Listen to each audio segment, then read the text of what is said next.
Before you begin working on your PCB design, it's important you understand how Solidworks PCB organizes your design files with projects. All of the separate, distinct files in your PCB design process, including schematics, board layouts, and output documentation, are housed under a single, unified project structure for easy reference. Now that we understand how projects work, let's make our own in the File menu. When creating a project, you can choose from a number of available templates or create your own. In our example, we'll start with a blank PCB project.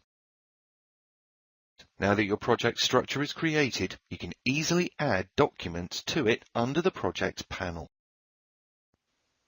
With your project structure in place, we can now move on to configuring specific design rules.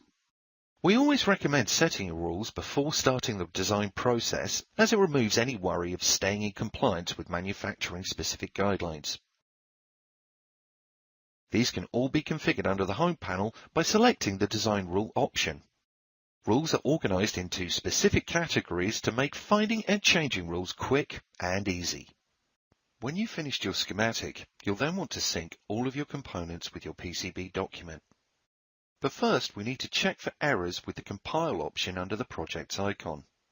Any errors found in your schematic will display in the Errors panel, and you can quickly identify an error visually with a powerful cross-probing function which highlights and zooms in on the selected error.